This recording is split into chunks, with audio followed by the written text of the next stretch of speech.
I'm Shannon. And I'm Holly. And this is a Girls Gone Curious podcast, where we talk about things that make us curious. So grab your favorite drink, sit back and relax, because your show is loading.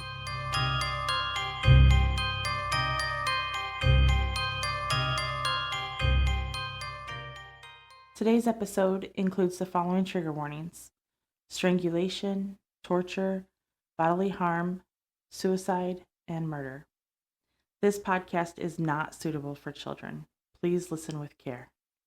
We do apologize if we say any of the names or places wrong in today's case. This week's true crime category was our choice, so let's get into it. Today I am diving deep into the gruesome death of a man who was found in room 1046 at the President Hotel in Kansas City, Missouri. Now this is going to be like a big side note. This is just going to be about the President Hotel. Okay. Just giving a little history. The President Hotel was built in 1925 and officially opened in 1926. It was funded by the United Hotels Company that was founded in 1910 by Frank Dudley. This company was a national chain of luxury hotels and, at the time, was one of the largest. This specific hotel was designed by the architectural firm of Shepherd and Weiser. It cost about $3 million to build. And that's crazy to think, like $3 million in 1925. Mm-hmm. How much is that today? That's like unheard of. Yeah. That's like unheard of money. Unless it's, what I looked up is, that's how much it cost to build nowadays and was cheaper back then. I'm not quite sure. So $3 million in 1925 would be like $53 million today. Damn. That's a lot of money. Damn. I mean, $3 million's a lot of money too, Yeah. but that's a lot of money. That's a lot of money for one hotel. Mm-hmm. This hotel had 15 floors with 453 rooms and a 2-story presidential suite.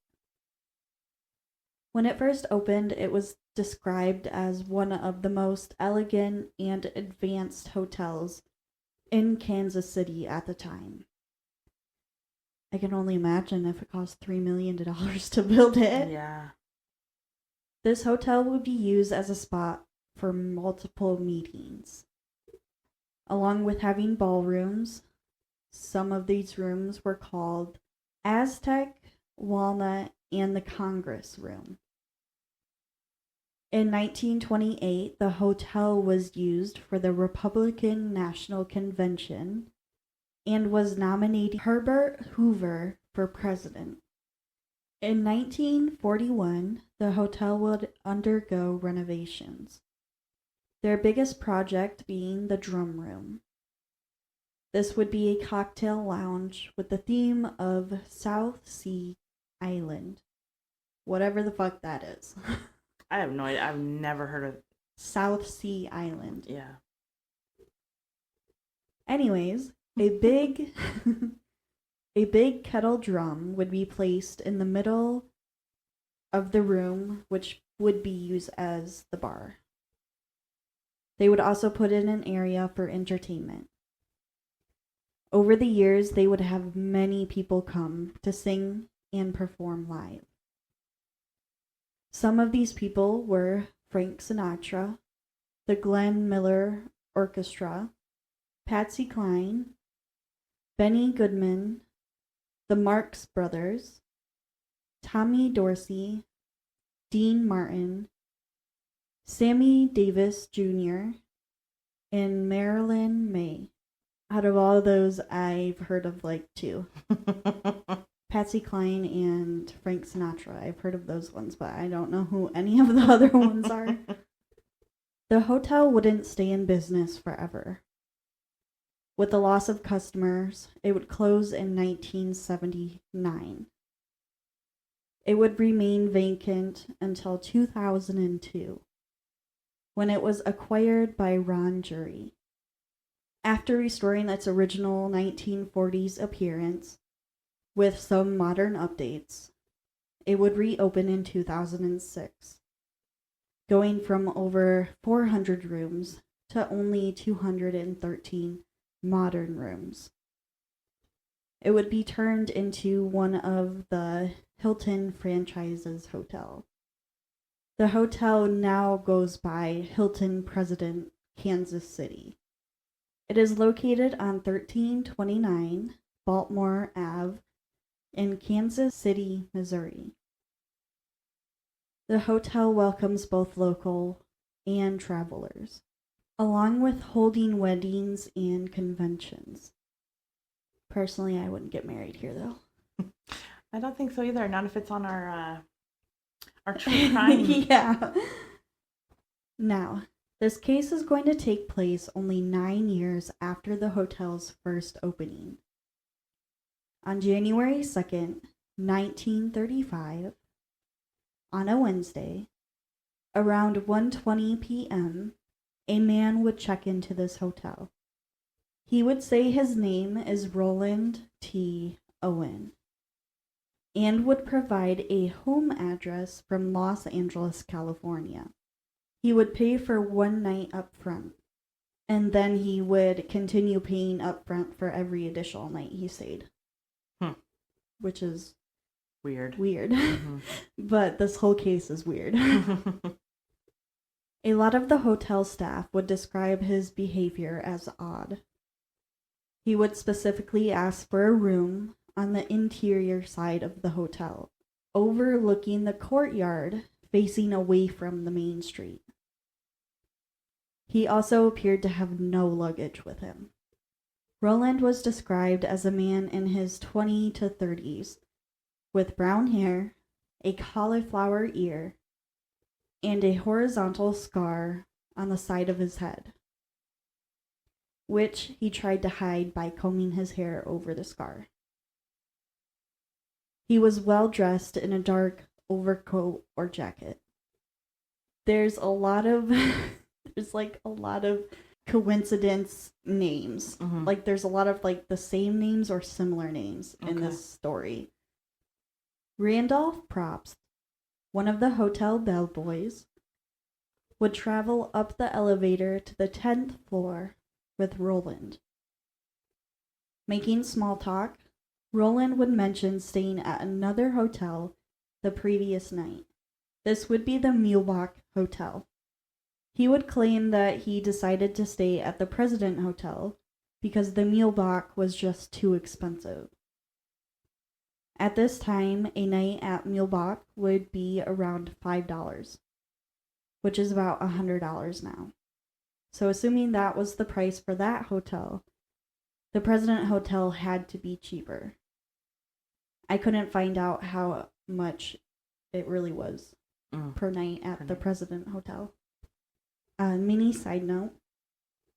Today, the Hilton President Hotel can be anywhere from $150 to $750 a night. The $750 being a suite.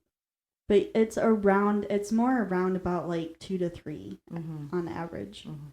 But the cheapest is that I seen was $150. Okay. Randolph would walk Roland to his room and open it up with a key. Walking into the room, Randolph witnessed Roland take out a hairbrush, comb, and toothpaste out of his coat pocket and place it on the bathroom sink.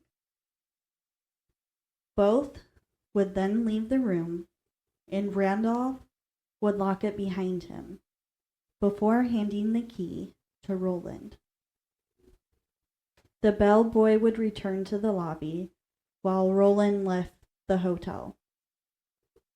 At some point, he would return to his room, but without being spotted, which could just be from the hotel staff being busy. I do want to mention that the hotel room door could be locked from both the outside and from the inside. Basically like a regular house door. Not how hotels are today, where you just like usually insert a card or something. Roland would be the only one with the key, other than the hotel staff's backup. It is also possible that the door is locked differently from the outside and inside. There's a lot of... Yeah, it's very interesting. It's a lot of back and forth. Like, some of the statements said they could tell when it was locked from the inside versus the outside. But then in other statements, it just says that it just locked normally, and you couldn't tell. Yeah. So, I don't know. I am mentioning it in case, just so we know everything. Yeah. Sometime in the afternoon, after Roland had checked in, a maid, Mary Soptic, would enter room 1046. She had the previous day off, and last she knew, a woman was staying in this room. When she entered the room, she was surprised to see Roland in the room. Mary would later make a statement to the police about the weird encounter. He told me to come in and go ahead with fixing the room. The shades were drawn, and the light from the desk lamp was dim. My impression of this man, from the expressions on his face and from his actions, was that he was either worried about something or afraid. He always wanted to keep in the dark. He put on his overcoat, combed his hair, and told me he was going out and to not lock the door when I left, because he was expecting a friend. When I was cleaning the room, I observed the note on the writing desk. It read, "Dawn, I will be back in 15 minutes. Wait." When Mary entered the room, Roland was just sitting in a chair. Like the statement said, the shades were drawn close, with only a small table lamp lighting the room.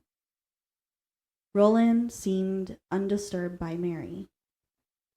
Getting up, he grabbed his coat and told Mary to leave the door unlocked after she was done.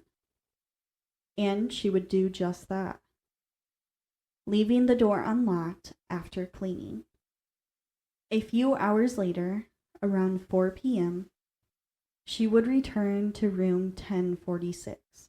Mary would say in another statement, "At 4 o'clock Wednesday afternoon, I returned to the room with towels, and Owen was laying across the bed with the room dark. The lights were out." Once again, Roland was found in pretty much complete darkness, just laying there. Mary would drop off the towels and leave room 1046 and continue about her regular work schedule. Around this time is when rumors would begin to spread about Roland. Many of the hotel staff and even some other guests would talk about his strange behavior, but they would all chalk it up to him possibly being drunk.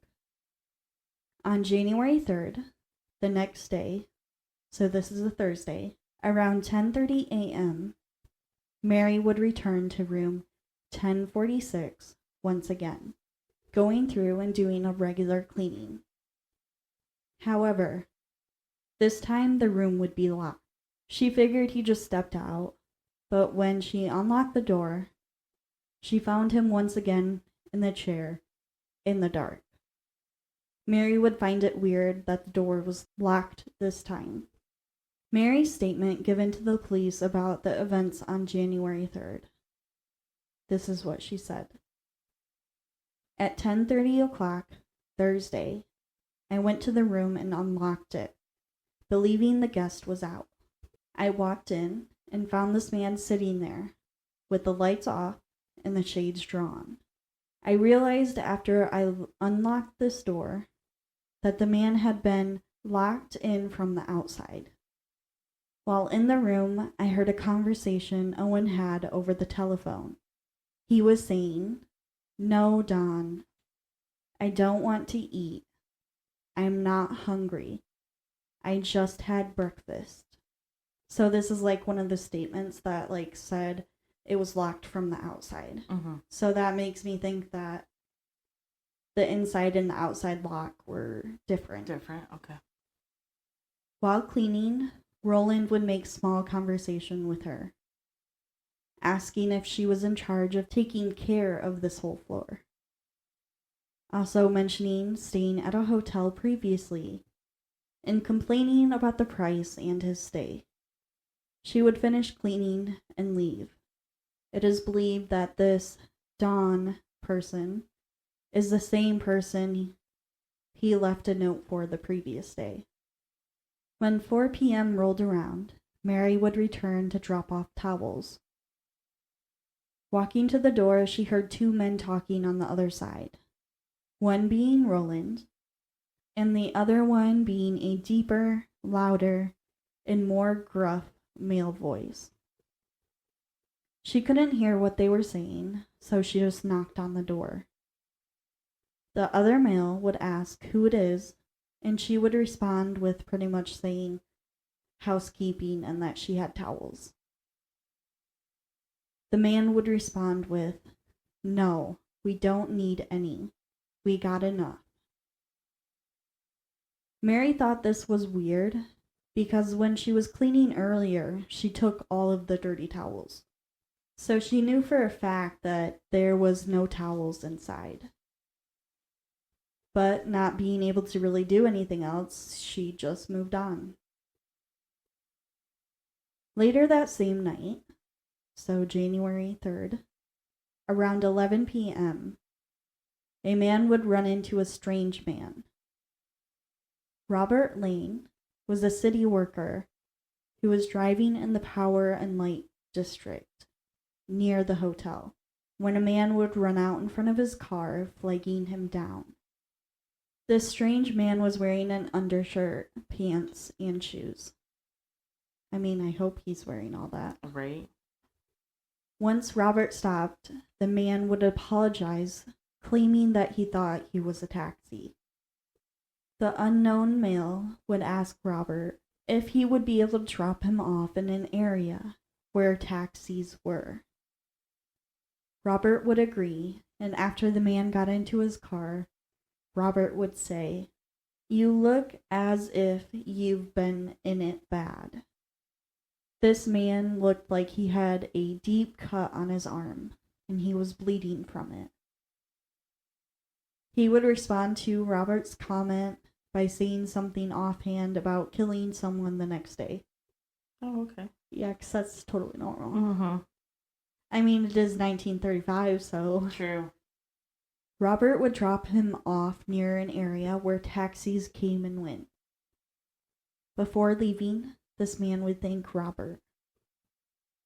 Later, Robert would confirm that this man was Roland, and he confirmed it by viewing his body in the morgue.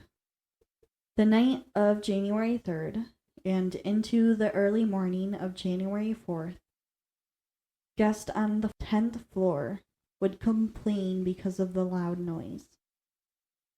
In room 1055, only a couple doors down from 1046, a party would take place, which is so weird. You have like a party at a hotel. Yeah. But that's probably normal back then. I don't fucking know. Yeah, maybe. People would come and go throughout the night, some coming and going from the party, and some other guests going or leaving their room. During this time, the elevator operator would be a name Charles Blocher. He would claim during his shift that he would be really busy from 12 a.m. to about 1:30 a.m. Charles would later give a statement saying, "I took a woman that I recognized as being a woman who frequents the hotel with different men in different rooms. It is my impression from this woman's actions that she is a commercial woman. I took her to the 10th floor and she made inquiries for room 1026. About 5 minutes after this, I received a signal to come back to the 10th floor. Upon arriving there, I met the same woman, and she wondered why he wasn't in his room because he had called her and had always been very prompt in his appointments, and she wondered if he might be in the room 1024. She remained about 30 or 40 minutes, then I received a signal to go back to the 10th floor. I went back and this same woman appeared there and came down on the elevator with me and left the elevator at the lobby. About an hour later, she returned in company with a man, and I took them to the 9th floor. I later received a signal to go to the 9th floor at about 4:15 a.m. And the same woman came down from the 9th floor and left the hotel. In a period about 15 minutes later, this man came down the elevator from the 9th floor, complaining that he couldn't sleep and was going for a walk. The only weird people Charles noticed were a woman and a man.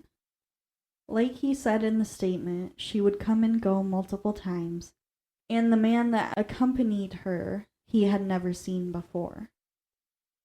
He described them as 5'6" and about 135 pounds. The man wore a light brown overcoat with a brown hat and shoes. The other noticeable people to Charles was a couple of middle-aged women that came down or up between 4 and 5 a.m. And then a man who was carrying a Gladstone bag between 5 to 6 a.m. Another long side note. A Gladstone bag was named after the 19th century British Prime Minister William Ewart Gladstone. If you owned a Gladstone, you would be considered a sophisticated and reliable person during the Victorian era. This bag had a clamshell design, sturdy frame, dual compartments, and was a small portmanteau suitcase. So it was pretty much a carry-on suitcase or large trunk. Most of them would be made with leather and opened into 2 equal parts. The first one was made on February 4th, 1854. Towards the end of the 19th century, it would mainly be used by doctors. It would hold their medical equipment when they were on the go. It was also used by pursers on the Titanic, which were basically people who controlled the money, I guess. But the Gladstone bag looks like any kind of older movie where the doctor comes in with the bag. Oh, gotcha. Yeah. A woman staying next to the room 1046 would later report hearing laughing and talking sometime after 12 a.m. coming from that room. Her statement would mention that it sounded like 2 couples talking.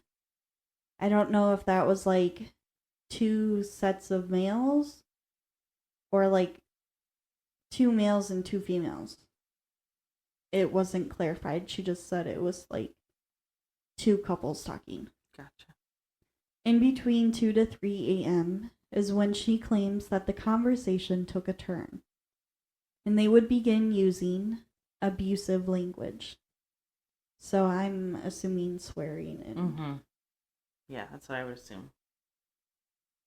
She remembered this because she was going to call the front desk to complain, but changed her mind last minute. Around 4 a.m., after the talking and argument stopped, she heard snoring coming from the room. Those must be some pretty thin walls. You can hear people snoring. Well, she said it was loud snoring.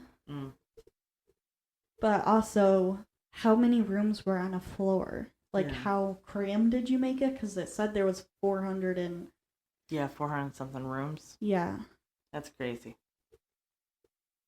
At 7 a.m. on January 4th, a Friday, Della Ferguson would begin her shift at the President Hotel. She was a switchboard operator and started making wake-up calls to the rooms that requested it. About to give a wake-up call to room 1046, she noticed that the light was on, meaning that the phone was off the hook. But the strange thing was that the phone wasn't active. No one was making a call at the time. It was just off the hook. Picking up her end, she tried to say good morning multiple times, but all she heard was silence. After about 5 minutes, Della would send up a hotel staff member to check on the guest. This would be Randolph, the same Randolph that showed Roland to his room in the beginning. Della would ask him to check the room and give the guest a wake-up call directly, along with putting the phone back on the hook. Randolph would knock multiple times and get no answer. Or he knocked and he thought he heard someone say, like, come in, knocked again because the door was locked, and the guy said, turn on the lights or turn off the lights. Noticing a do not disturb sign, he would still try the door. It would be locked, and at the time, he didn't have a key on him. So he would just yell through the door for whoever was in there to put the phone back on the hook. After this, he would go back to work. Randolph's statement to the police of events on January 4th go like this. Around 7:05 Friday morning, the switchboard operator informed me that the receiver was off the telephone hook in room 1046, Owen's room. I found the door locked, knocked several times, and heard a deep voice say, come in. The door was still locked, so I knocked again, and the same voice said, turn on the lights. I knocked some more, then told the man to put the telephone receiver on the hook. I returned to the hotel lobby and told the operator the man in 1046 apparently was drunk and for her to wait an hour or so and send someone up to try and get the receiver put on the hook. 8:30 a.m., Della noticed that the phone in room 1046 was still off the hook. This time she would send up a different hotel staff member. This would be Harold Pike, who was also a bellhop boy. Once Harold got to room 1046, he noticed the do not disturb sign still on the door, along with it still being locked. Using the key, he opened the door. The shades were drawn, with the lights off, and it was completely dark in the room. The only light to help Harold move around the room would be from the hallway. With this little bit of light, he would be able to notice a man laying in the bed naked. What he believed to be Roland was facing the wall away from him. Walking to the phone that was on the floor, he noticed dark spots on the bed, but didn't really think anything of it. He just thought that Roland was probably drunk and knocked the phone down. Harold would put the phone back on the hook and leave the room. Once again, about 2 hours later, Della noticed the phone off the hook again in room 1046.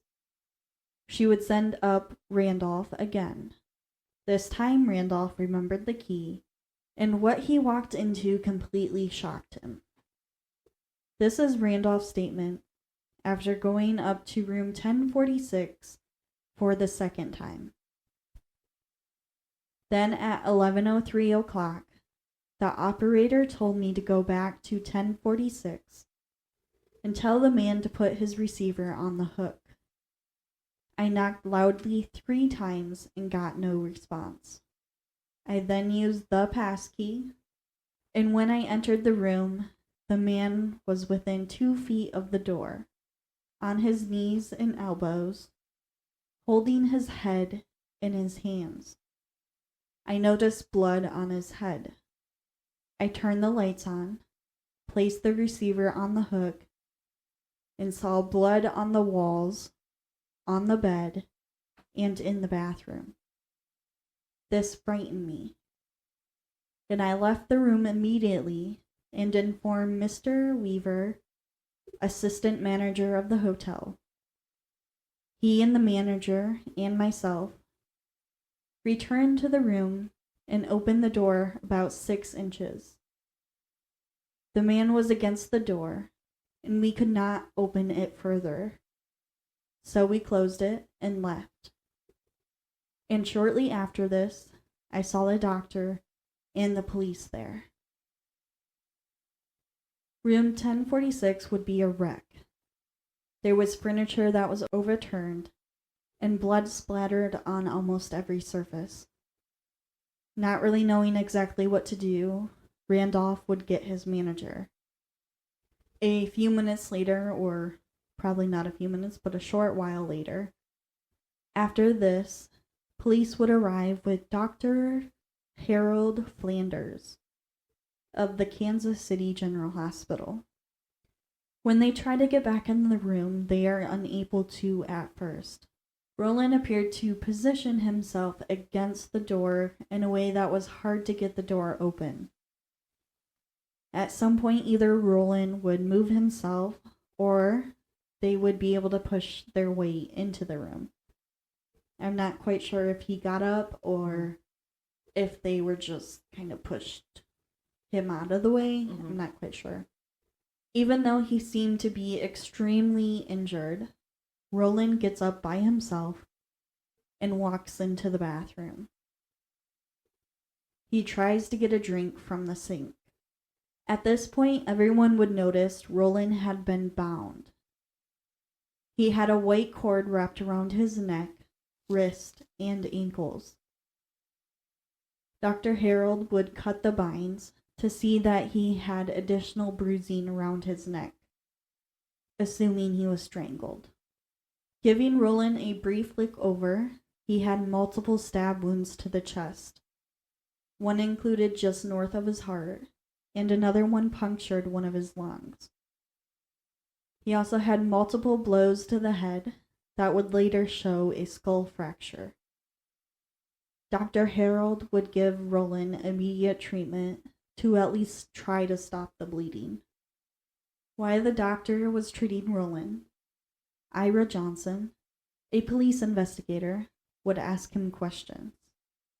He would ask, "Who was here with you?" Roland answered with, "Nobody." "How did you get hurt?" Roland answered with, "I fell against the bathtub." I doubt that. "Did you try to commit suicide?" Roland answered, "No." Shortly after answering questions, Roland would lose consciousness.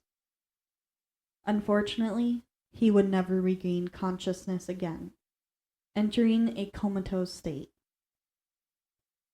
A little after midnight, on Saturday, January 5th, 1935, Roland would succumb to his injuries.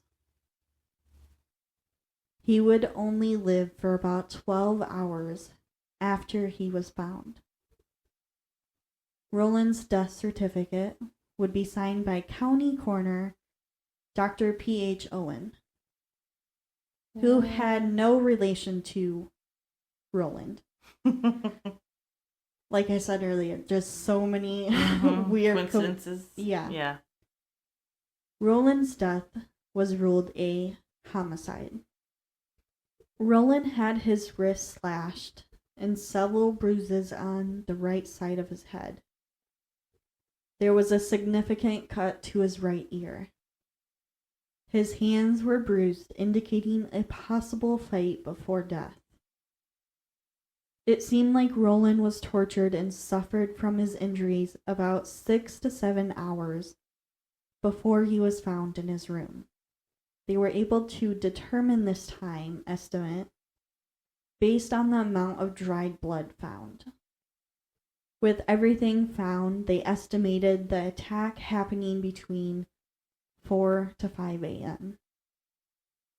No belongings were found in the room. His clothes and everything he brought with him was gone. Like the hairbrush, comb, and toothpaste were just gone.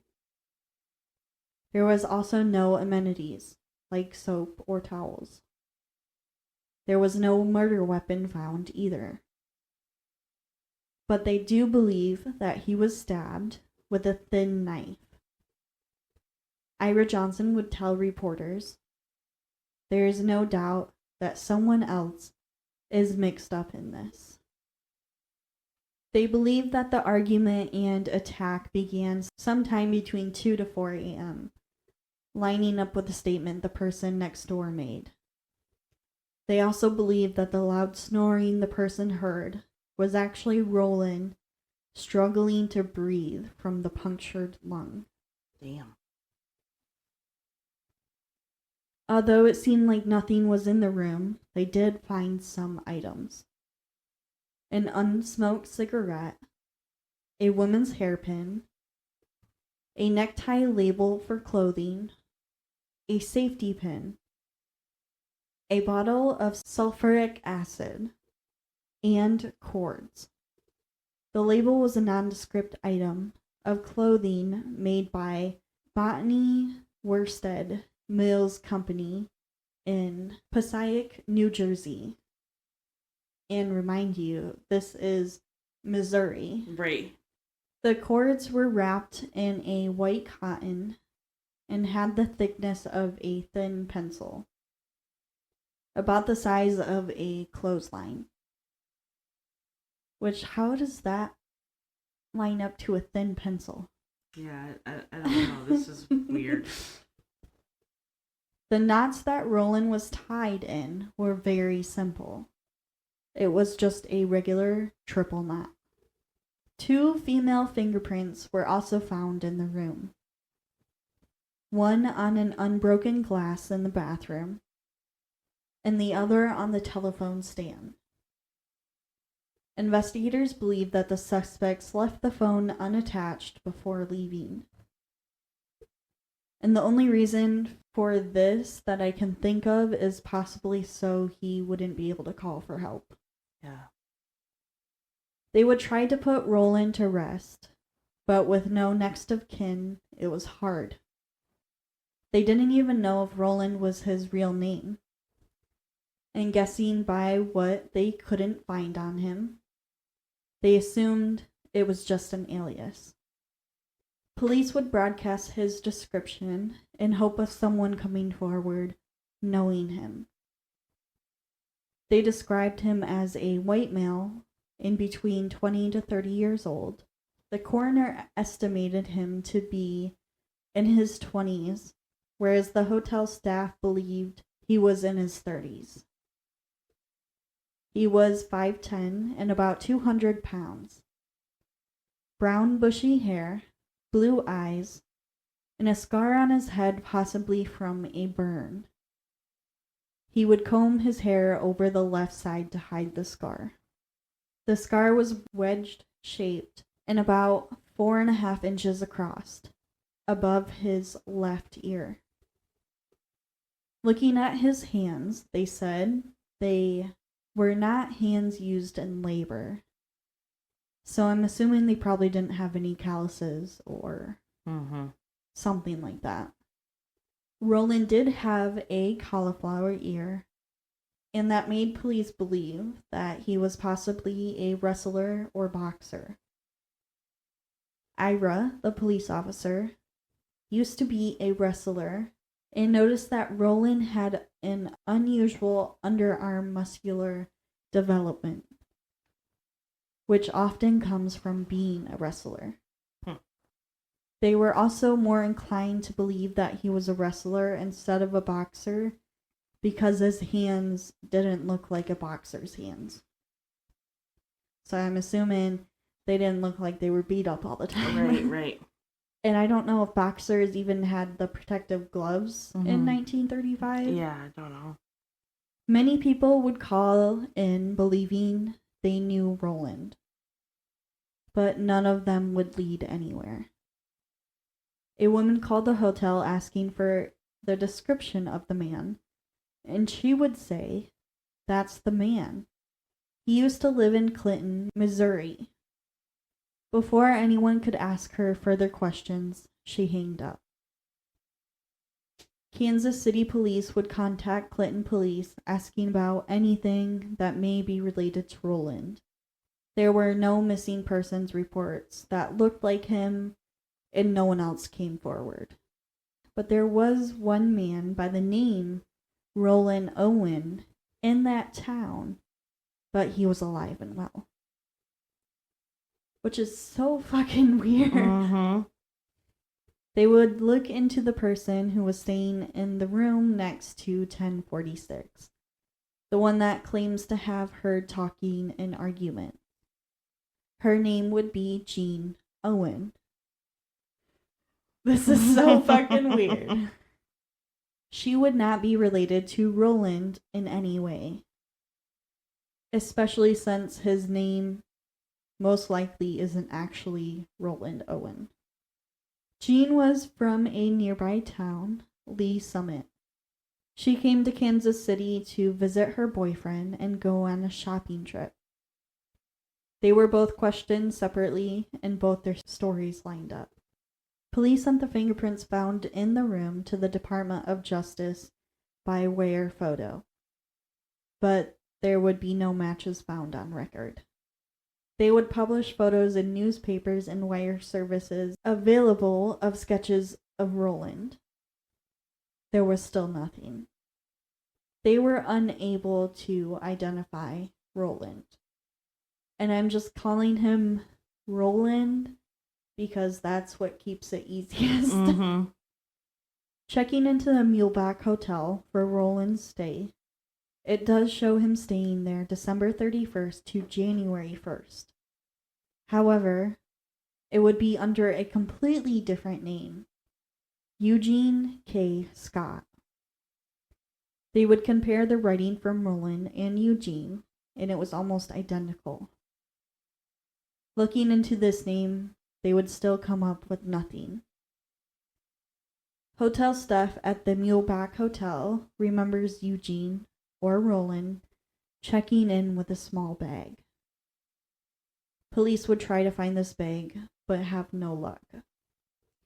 Theorizing that Roland could have possibly been tortured for information, assuming that he could have been into or doing something shady, and that the Dawn person was actually someone in the mafia or a mob boss. But there was no physical evidence to prove any of this. Over the next couple of weeks and months, calls would continue to come in, but again, still not leading anywhere. A woman from Des Moines, Iowa, believed that it was her husband who died. A man from Shelby, North Carolina, believed it was his brother who went missing. A wrestler manager believed that he was an aspiring wrestler from Omaha that reached out to him at some point. A Los Angeles police officer believed that he was a delinquent named Gene Scott that was arrested for a liquor violation in 1931. And a man from Texas believed it to be his nephew and even went to Kansas City to identify the body. However, he would later take it back after his sister said that his nephew actually died years before this murder. Jesus. In March of 1935, police announced that Roland would be buried in a potter's field, with the funeral taking place at Melody McGilly Chapel. A woman would call one of the newspapers that spread this information through an article. and she would tell them, "You have a story in your paper that is wrong. Roland Owen will not be buried in a pauper's grave. Arrangements have been made for his funeral." They would respond to her by saying, "Who are you?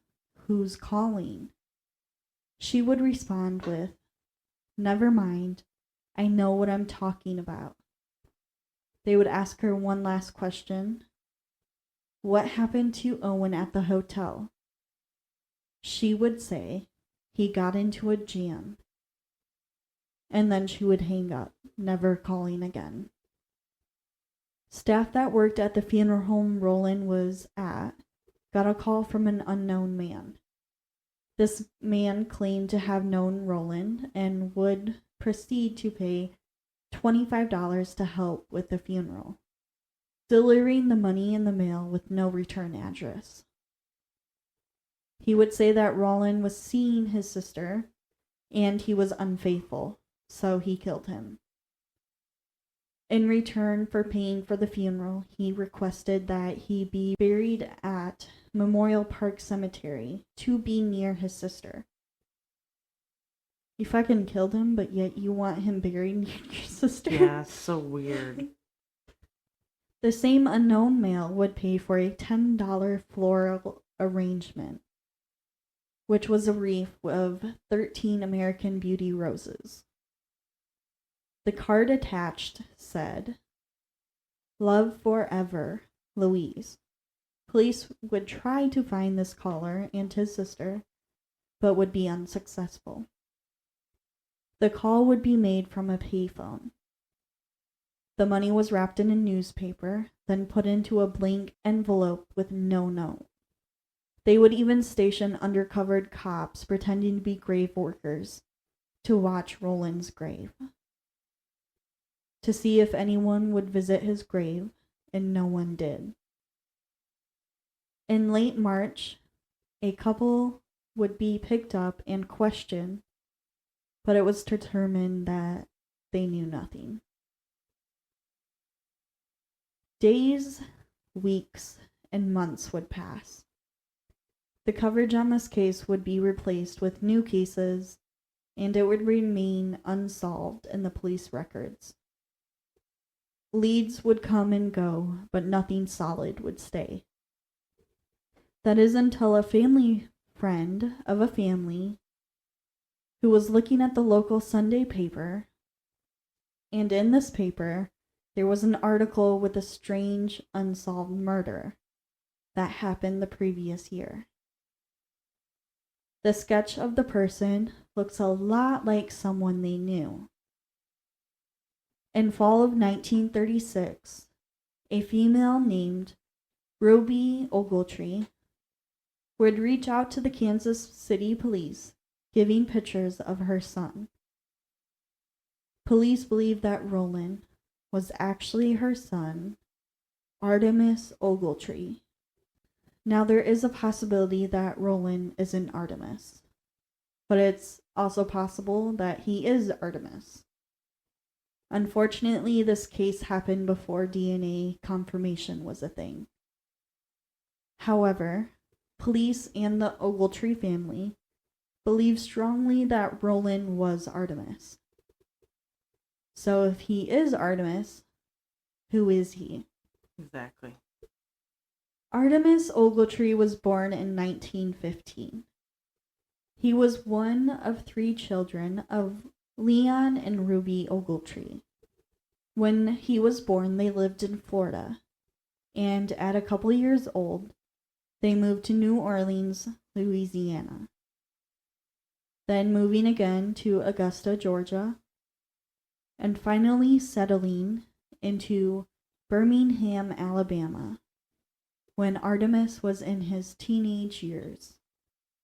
His parents would claim that he always had a book in his hand, and his imagination would run wild. Artemis envisioned being somewhere else. He spent hours sitting at the local shipping dock, staring and watching the ships, wondering where they were going or where they were coming from. So it really didn't come to a shock when he told his parents he wanted to travel the world. In 1934, at 18 years old, he told them that he was going to travel across the country with a group of friends. At first, his father disagreed, but his mother agreed. Eventually, his father came around to the idea, but he had to promise them to keep in contact with them. Ruby only remembers one of the friends who was traveling with Artemis. This was Joseph Simpson, an unemployed cook. As Artemis was traveling, he would handwrite letters to his family, telling them what he saw and where he was going, also checking in to make sure everyone was doing well. Occasionally, he would call home and ask for money, and they would wire it to wherever he was at the time. But once 1935 came around, his letters would begin to change. And this is where the case gets even more weird. Mhm. Instead of them being handwritten, they were typed on a typewriter. But as far as the Ogletree family knew, Artemis had never used a typewriter before. And if he was traveling, I can't imagine he would be carrying a typewriter wherever he went. Side note, a standard typewriter in the 1930s weighs about 15 to 20 pounds. A portable typewriter weighs between 40 to 50 pounds due to its carrying case and other parts. An electrical typewriter weighs about 45 pounds due to its electrical parts and motor. So I can't imagine he'd be carrying that around everywhere. Yeah, I can't. Instead of letters coming in every few weeks, it stretched out to every few months. In the letters, he stopped saying where he was going and stopped asking how everyone was doing. Since Artemis has been into books since he was little, he was of course well versed. However, the letters would begin to contain a lot of misspelled words and wrong grammar, along with using slang words or phrases he normally never uses. One of them being tired of this bird, which just meant pretty much that he was bored of the town he was in and there was nothing really happening there. It is possible that the saying started in the New York, New Jersey area, which kind of sounds about right. Mm-hmm. At least to me it does. Yeah. In the second letter delivered to the Ogletree family in 1935, Artemis claimed that he was off to Europe, France to be specific. He gave them an address to a place in Paris, France, to send letters to. The third letter wouldn't arrive until months after the second one. In this letter, he claims he's on his way to Cairo, Egypt, on a steamship. He would also mention that he began typing the letters because he lost his writing thumb while trying to save someone in a fight, a person he was traveling with at the time. Later that year, the Ogletree family would receive a call from Godfrey Jordan. He was calling from Memphis, Tennessee, and he claimed that he's the person Artemis saved. The phone call lasted about 30 minutes and described in detail about Artemis. Details that only someone close to Artemis would know.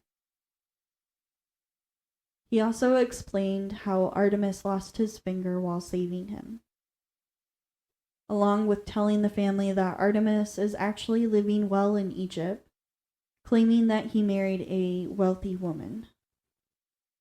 Ruby found the way he was talking and what he was talking about strange and irrational.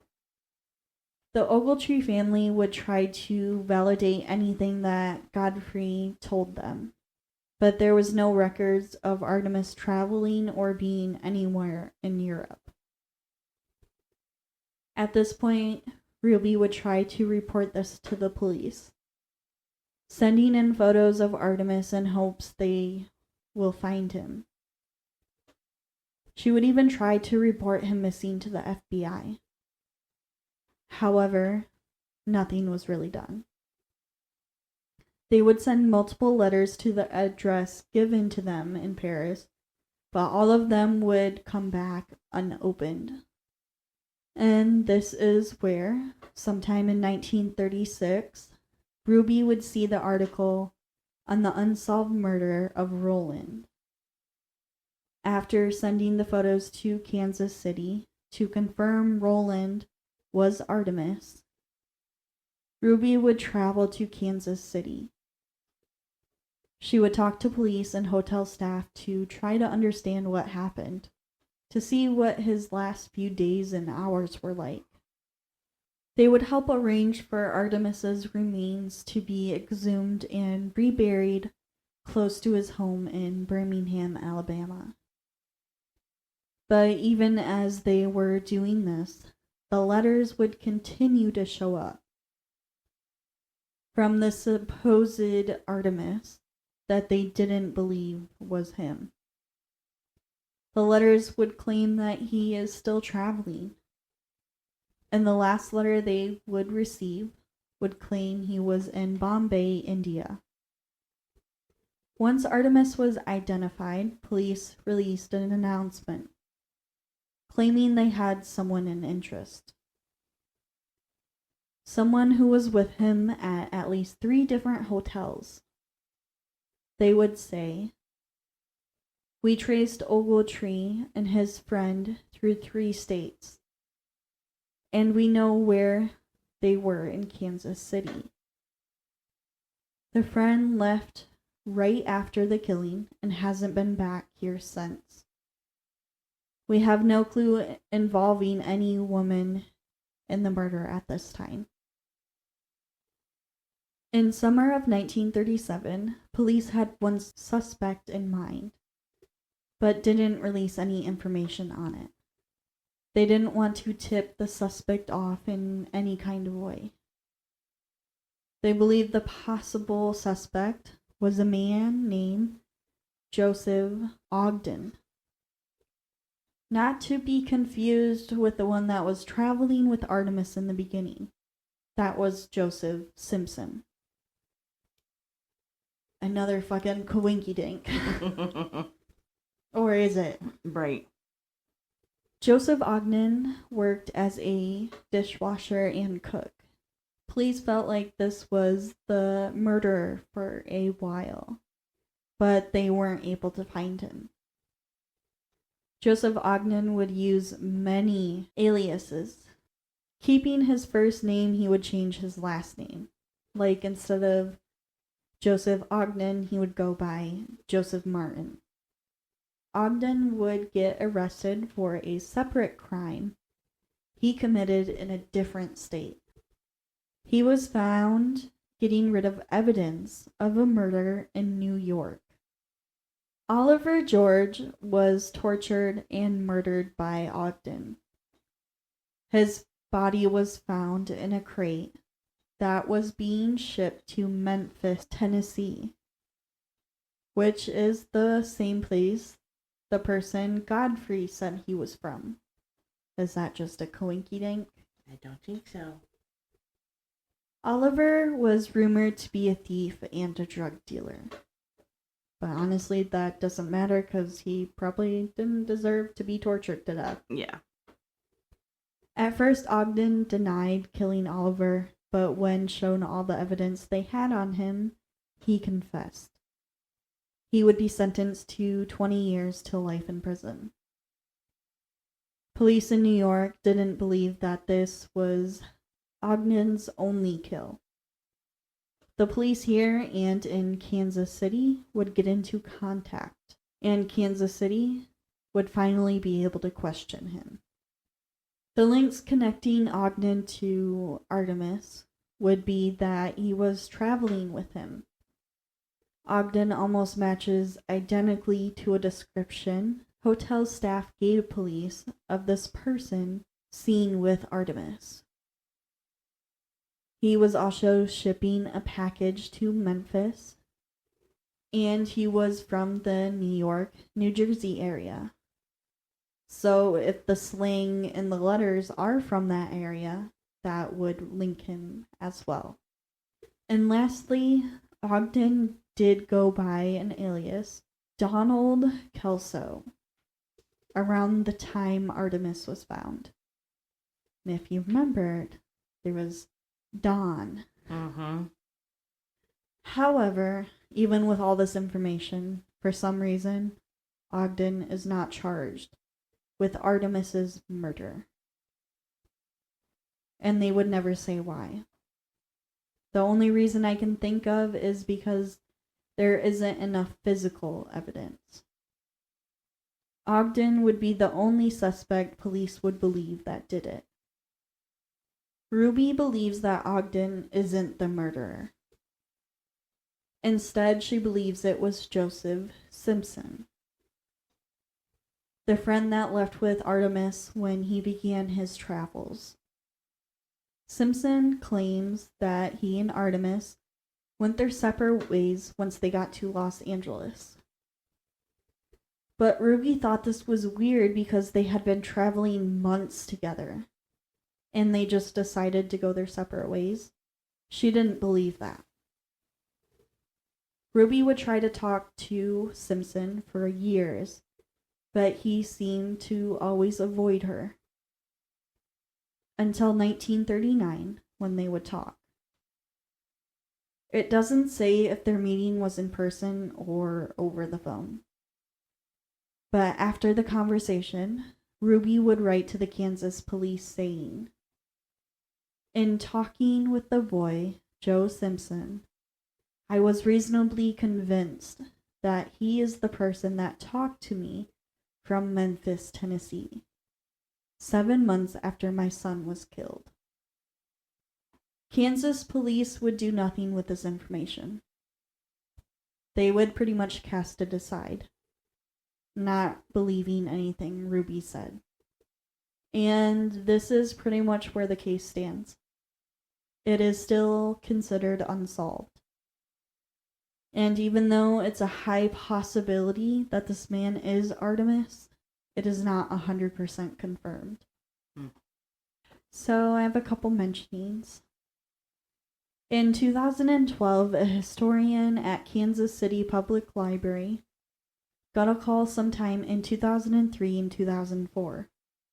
I don't know why it took until 2012 for him to come out with it, but Right. this caller was an out-of-state person. They claimed that they were helping clean out a house of a recently deceased elderly person when they found something. In a box, there was news clippings of this unsolved case. And there was also something else related to the case found. They would say that this item is mentioned multiple times in many articles, but would refuse to say what it is. We would never hear from this person again. Typewriter, maybe? I don't know. Or could it be the knife? Oh, yeah. Mary, the maid, claimed that every time she would visit or see him to clean the room or give towels, he seemed nervous or scared. So, theories and questions. The big unknowns is, why was he there? Who was he with? Who was Don? Yeah. One of the big theories, he was obviously killed by someone. Right. But was it Joseph Ogden or Joseph Simpson? Or could it have been something like the mafia? Mm-hmm. Is Joseph Ogden and Simpson the same person? That's what I was kind of wondering. Yeah. And if he was arrested, why didn't they compare the arrest record to that individual? Don't know. Well, it says that he was arrested and in prison, but then in 1939, Simpson talked to Ruby. I don't know if it was in person or over the phone. If it was over the phone, did he call from prison if he was Joseph Ogden? Right. But if they're not the same person, that's just a weird fucking... Yeah, agreed. And they're both like Josephs that were traveling. Mm-hmm. And Joseph's Ogden so happened to change his name all the time. Yeah. The next theory is that it was a lover revenge. Like the funeral caller said. That he was unfaithful and the brother of who he was seeing killed him. Did either of the Josephs have sisters? I don't know. Was it an organized crime like the mafia or mob? Was there drugs involved? And then this one is a pretty far stretch, but I think this is probably found on fucking Reddit. But was Artemis or Roland a spy for the pre-World War II? Very good possibility. And one of the theories I thought of was he an underground fighter and got into some stuff. Mm-hmm. And then there's Godfrey Jordan. Was Godfrey Joseph? That's what I believe, because Joseph Ogden was sending a crate of a dead body to Memphis, Tennessee. Yeah. And Godfrey said he was from Memphis, Tennessee. Yeah. Kalinky Dink? I think not. Yeah, I don't think so. And then the last thing that I have is there was no blood on the person who tortured him when they were leaving. And then the next thought is, did they wear Artemis's clothing out because theirs was bloody? Yeah. And why the fuck would the person take the fucking toothpaste, comb, and brush? Yeah. DNA? But they could still get DNA from... I mean, I know DNA wasn't a thing during that time, but they could still get DNA from the individual's mouth and pull a hair or two or some skin cells, whichever. Yeah. But DNA, at least fingerprints, weren't like 100% confirmed until like the 1980s. Right. So yeah, questions, thoughts? All my questions were kind of answered. The one thing, well, except for, did they have a description? The employees heard a woman's voice. Did anybody happen to have a description of the woman? Nope.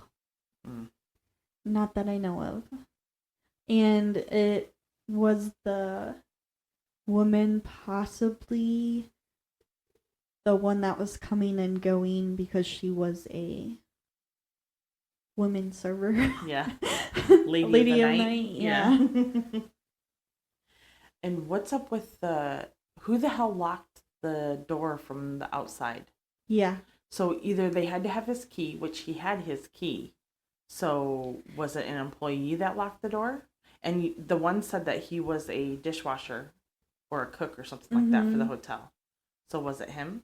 He didn't work for that specific hotel. It just said that that's what he was doing before. Oh, okay. That was the last known job that he had, was a gotcha. cook or a dishwasher. But it's just like Joseph Simpson said he was a cook. Mm-hmm. So it's like, yeah. The more I think about it, the more I believe it's the same person. Mm-hmm. There's too many of the same. Yeah, way too many coincidences. Yeah. For a 1935 case, there is a decent amount of information. Yeah, I was very surprised, like in a good way.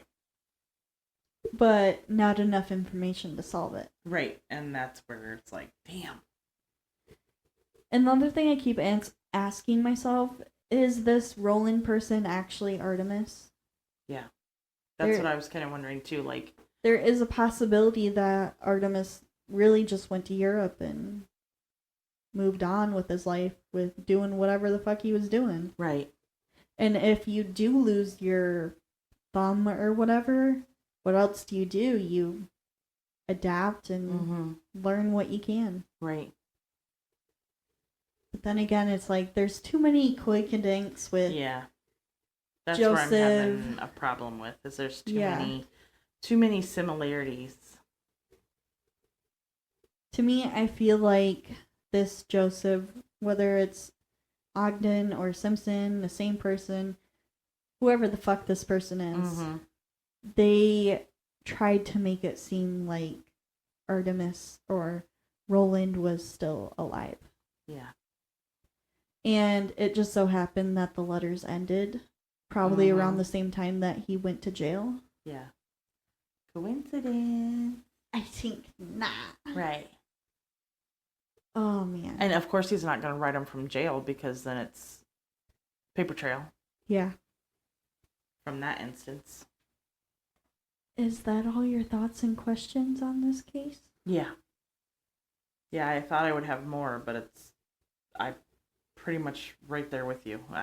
Like, there's so many, like, questions that we're not going to get answers to, so... No, unfortunately. And there's so many weird things surrounding this case. Our hearts go out to the victims in this case and all individuals affected. With that is all we have for today. Thank you for listening. If you have any questions or comments, you can find us on Spotify, YouTube, TikTok, and Instagram at Girls Gone Curious Podcast. Until next time.